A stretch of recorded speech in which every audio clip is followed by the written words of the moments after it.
শিৱসাগৰ জিলাত বান আক্ৰান্ত অঞ্চলৰ লোকসকলৰ বাবে চৰকাৰে 15,000 টকাকে সাহায্য প্ৰদান কৰিছিলে, কিন্তু এই সাহায্য সঠিক যিসকল মানুহৰ ক্ষতিগ্ৰস্ত হৈছে সেইসকল লোকে পোৱা নাই বুলি অভিযোগ উত্থাপন হৈছে। আৰু বৰ্তমান শিৱসাগৰ আয়ুক্ত কাৰ্যালয়ৰ সন্মুখত আহি পেলাই একাংশ যিসকল পৰিয়ালে লাভ কৰা নাই 15,000 টকা ধন তেওঁলোকে আহি পেলাই উপস্থিত হ'ল। কিন্তু তাতো আৰু এটা অভিযোগ উত্থাপন হৈছে যে যিসকল লোকৰ ঘৰ বুৰা নাছিলে, বানত কোনো ধৰণৰ ক্ষতিগ্ৰস্ত হোৱা নাই, তেনেকুৱা পৰিয়ালেও 15,000 টকাকে লাভ কৰিছে, কিন্তু যিসকল লোকৰ ক্ষতিগ্ৰস্ত হৈছে তেনেকুৱা পৰিয়ালে 15,000 টকা লাভ কৰা নাই। আৰু এই যি তালিকা প্ৰস্তুত কৰিছিলে তালিকা তেওঁলোকে দিছিলে, জমা কৰিছিলে বুলি তেওঁলোকে জানিব দিছে, কিন্তু তাৰ পাছতো এই 15,000 টকা 6 তাৰিখ হৈ যোৱাৰ পাছতো তেওঁলোকে লাভ কৰা নাই বুলি অভিযোগ উত্থাপন হৈছে। কি হৈছে কওকচোন কথাটো?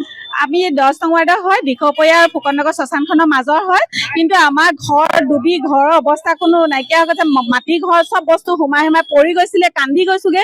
3 দিনে আমি ৰাস্তাত থাকিলো আৰু তাৰপিছত 3 দিনে আমি চকী বাই ৰাস্তাতে থাকিলো। তাৰপৰা এতিয়া মুখ্যমন্ত্ৰীয়ে যিটো সাহায্য দিছিলে 15,000টো আমি পোৱা নাই। আৰু যিবোৰ কিছুমান মানুহৰ মুখত শুনিছো যে পাবলে নাই, পাব নলগীয়া সেইবোৰ মানে পাই গৈছে, কিন্তু আমি কেঁচা ঘৰ বান্দৰেও অনিষ্ট কৰি গোটেই টিঙত ফুটা পানী আপোনালোকে গৈ চাবগে পাৰে। আৰু কিন্তু আমি পানীটো ডুবিলো, কিন্তু আজিলৈকে 15,000টো সোমোৱা নাই আমাৰ। মুখ্যমন্ত্ৰী ছাৰলৈ আমি অনুৰোধ কৰিছো। আমি শুনিছো বহুত মানুহৰ মুখত শুনিছো তেহেঁতৰ ঘৰ ডুবা নাই, তেহেঁতি পাই গৈছে, আমি পোৱা নাই। আৰু কৈছে আমি তেনেকে এতিয়া নামটো গম পোৱা নাই, কিন্তু সোমাইছে বুলি গম পাইছো যা পানী নাই হোৱা মানুহৰ। সেইকাৰণে কিন্তু চেকিং কৰি আমাক চাব লাগে আৰু ছাৰে ভালদৰে তদন্ত কৰিবলৈ তেওঁলোকে অনুৰোধ জনাইছে। আপুনি ক'লে আমি 3 নং ৱাৰ্ডৰ হওঁ। কোন জেগাৰ ডিমমুখ আপোনালোকৰ পানী হৈছিল? গৰাখহনীয়া মানুহ পানী হৈছিলে। আমি বিধৱা মহিলা, খেতি নষ্ট হৈছে। আমি বিধৱা মহিলা হওঁ, পাব লগা উপযুক্ত পোৱা মানুহ। পাব নলগা মানে পাইছে নি আপোনালোকে? পাব নলগা মানুহ তেনেকে গম পোৱা নাই, কিন্তু আপুনি নাই পোৱা। আমাৰ ওচৰৰ বহুতেই পোৱা নাই। 3 নং ৱাৰ্ডৰ হয় ডিমমুখৰ, আমি বহুতে পোৱা নাইকিয়া, পাবলগীয়া উপযুক্ত মানুহ হওঁ। মই এগৰাকী বিধৱা মহিলা হওঁ। যিসকল লোকে তালিকা প্ৰস্তুত কৰিছিলে সেইসকল লোকে যে গাফিলতি কৰিছে এই ক্ষেত্ৰত এই কথা স্পষ্ট হৈ পৰিছে। আজি ইয়াত দেখিছে বহু শতাধিক লোক আহি পেলাই এই জেগাত উপস্থিত হৈছে, যিসকল লোকে পাবলগীয়া যিসকল লোক আছে সেইসকল লোকে পোৱা নাই। আৰু এগৰাকী মহিলা আছে আমাৰ কাষত। বাইদেউ নমস্কাৰ, মই আমাৰ 13 নম্বৰ ৱাৰ্ডৰ ষ্টেচন ৰেলৱে কলনী।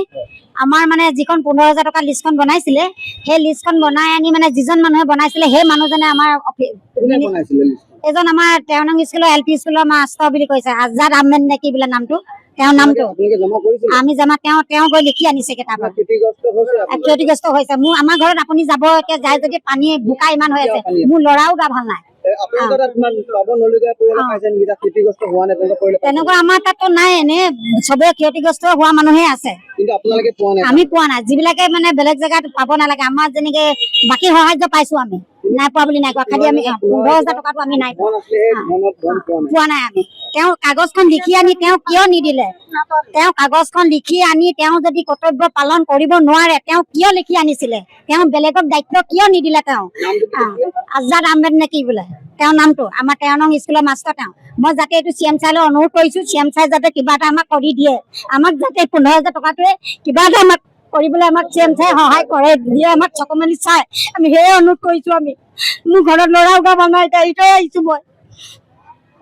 হয়, এইসকল লোকৰ যি দুৰ্দশা হৈছে, এইসকল লোকৰ দুৰ্দশা হোৱা একমাত্ৰ কাৰণ হ'ল যিসকল লোকে তালিকা প্ৰস্তুত কৰিছে সেইসকল লোকে গাফিলতিপূৰ্ণভাৱে যে কালি তালিকা প্ৰস্তুত কৰিলে এই কথা স্পষ্ট হৈ গৈছে।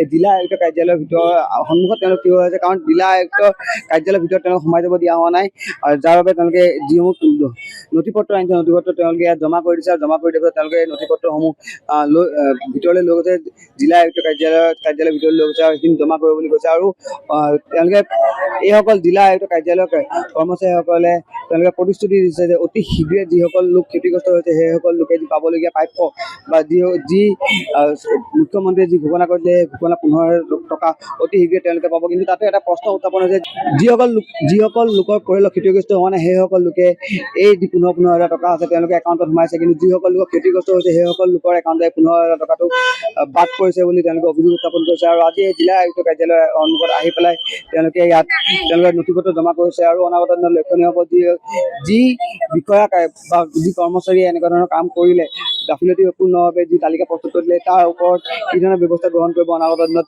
সেয়া লক্ষণীয় হ'ব। যিকোনো খবৰৰ বাবে যোগাযোগ কৰক 9181 307 221 আমাৰ এই নম্বৰত।